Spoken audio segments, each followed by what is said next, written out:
I'm struck by the truly breathtaking amount of fraud, the scope and scale perpetrated against the American people by Somalians in Minnesota, screeching Democrats, like you just heard, at our witnesses. Democrats on this committee don't want to talk about Minnesota fraud because Minnesota fraud is Democrat fraud. You're going to make a great host on MSNBC. You're going to be great. And this is a cover-up. I mean, the very definition of cover-up. And so while we're still trying to understand the scale of the fraud, it appears that the amount of fraud we are talking about could exceed the size of GDP in Somalia. The size of its economy is what we're talking about. So let that sink in, the amount of fraud we're talking about. My first question is this, Mr. Balyu, this afternoon. Should Somalians in Minnesota be required to speak English, their citizens? Yes or no? Should they be required to speak English if they're American citizens? I think that question is really inappropriate. Should they? It's not inappropriate. This is the United States of America. Do you speak English? Should Americans speak English? Citizens speak English? Yes or no?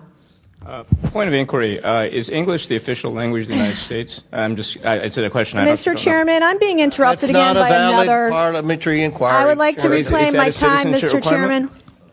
Mr. Chairman, I'd like to reclaim my time. That seems to be a popular theme today. That's not a valid inquiry. It's a point of inquiry. Women have the right to speak in this committee. Conservative women have the right to speak here and not be interrupted by my male colleagues. Mr. Chairman, I would like to reclaim my time. I lost like 10 seconds there. Okay, we'll give you 10 seconds. Okay, my next question is, should Somalians who committed fraud be denaturalized and deported, Mr. Balyu?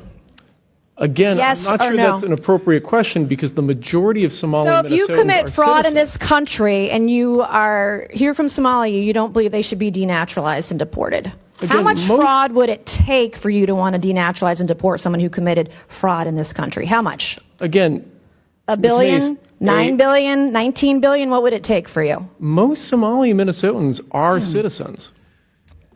Right. And the ones that committed fraud, the question was, if you understand English, should be those who committed fraud, should they be denaturalized and deported? The Somalians who are here, the ones that can't speak English. Yeah, so under U.S. law... Okay, my next question for you can I please finish the question? No, you can't because you're not answering the question. My next question is, this is yes or no.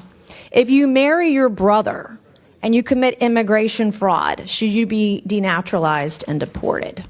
If you commit immigration fraud, yes or no? Again, that question seems really inappropriate. And if I can get back to your question... Well, you can't answer my question, so that's probably more inappropriate. Can you name one significant contribution to Minnesota from a Somali immigrant who can't speak English? Absolutely, yes. But again, this is... You didn't name one. All right, so my next questions are going to be for the Honorable Ms. Robbins. Good afternoon. Thank you all for being here today. I heard some discussion earlier about al-Shabaab.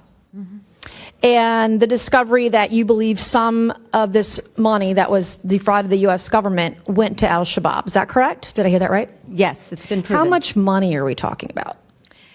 You know, we don't have an amount. So there's been specific cases where it's been charged where we have an amount, but then of the millions that go to Somali over the years in remittances, a portion of that we understand is taken as sort of a tax or corruption by al-Shabaab when it enters the country. Can you explain to us who al-Shabaab is?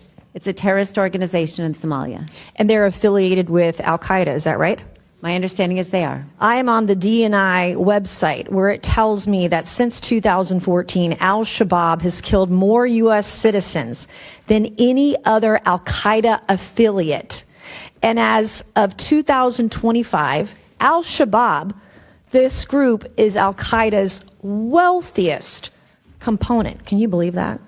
Yes. And that American tax dollars through Minnesota, through Governor Tim Walz, who shamefully had to resign from his reelection the other day. Thank you to the young YouTuber Nick Shirley.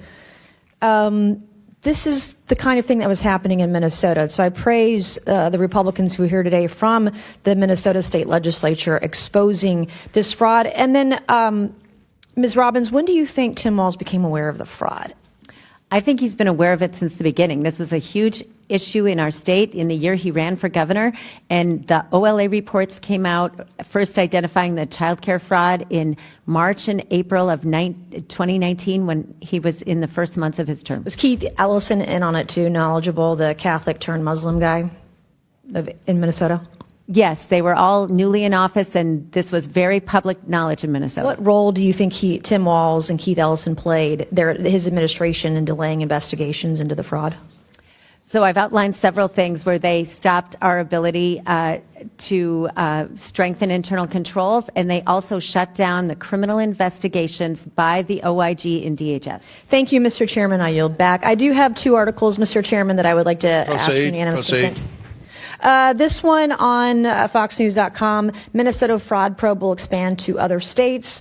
And then on house.gov, legislators blast DHS for revelations it had contracts with feeding our future fraudsters. Without objection, so Thank you, ordered.